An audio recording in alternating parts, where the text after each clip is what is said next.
আসসালামু আলাইকুম। আশা করছি সবাই অনেক ভালো আছেন। লেসন 2 এর এই ভিডিওতে আমরা কথা বলবো নেগেটিভ সেন্টেন্সের স্ট্রাকচার নিয়ে। এর আগে একটা ভিডিওতে আমরা সেন্টেন্সের স্ট্রাকচার দেখেছিলাম যে চাইনিজ ভাষায় নরমাল একটা সেন্টেন্সের স্ট্রাকচার হচ্ছে ইংলিশের মতো সাবজেক্ট, ভার্ব, অবজেক্ট। কিন্তু নেগেটিভ সেন্টেন্সের স্ট্রাকচারটা কি হবে সেটাই আমরা এখন দেখব।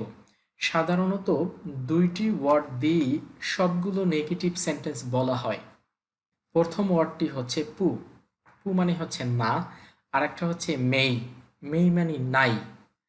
এটা ব্যবহার করা হয় নর্মাল বা ফিউচারের ক্ষেত্রে, মানে ফিউচারের কোনো না বোধক কোনো কিছু বলার ক্ষেত্রে, অথবা আপনি নর্মালি কোনো কিছু না বোধক বলার ক্ষেত্রে পু ব্যবহার করা হয়।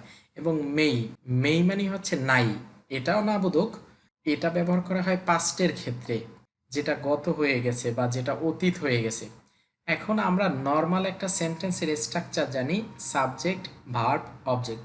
কিন্তু যখন আপনি কোনো সেন্টেন্সকে নেগেটিভ করবেন, তখন সেই সেন্টেন্সের স্ট্রাকচারটা হবে subject plus negative word plus verb plus object. মানে নর্মাল যে সেন্টেন্সের স্ট্রাকচার সেটা ঠিকই থাকবে, কিন্তু সাবজেক্টের পরে নেগেটিভ ওয়ার্ডটা বসবে। চলুন একটা উদাহরণ দেখে নেই। এখানে একটা সেন্টেন্স আছে, ও পুসি মি ফান।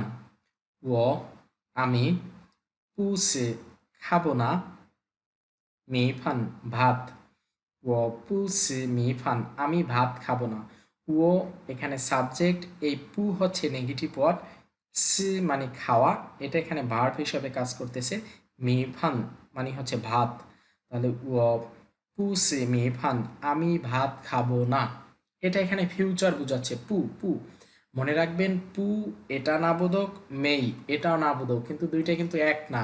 পু ইউজ করবেন ফিউচারের ক্ষেত্রে বা নর্মালের ক্ষেত্রে, মেই হচ্ছে পাস্টের ক্ষেত্রে। পরবর্তী সেন্টেন্স, এই সেন্টেন্সটা যদি আমরা মে দিয়ে বলতাম, ও মে সি মি ফান, তাহলে কি হতো? ও মানে আমি, মেই দ্বারা নাই বুঝায়, নাই পাস্ট বুঝায়, সি মানে হচ্ছে খাওয়া, তাহলে আমি খাই নাই মি ফান ভাত, আমি ভাত খাই নাই। ও মে সি মি ফান আমি ভাত খাই নাই। আশা করি আপনারা বিষয়টা বুঝতে পেরেছেন।